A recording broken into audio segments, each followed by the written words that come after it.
Barcelona are hosting PSG. So who will take advantage of this first leg of the semi-finals in the UEFA Champions League, as Arsenal are hosting PSG in the semi-finals of the UEFA Champions League? So who will take the advantage in the first leg and ultimately put themselves in a better place to reach the UEFA Champions League final?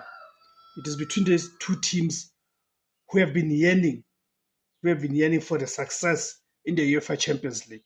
So who do you guys think between the two of them has a better chance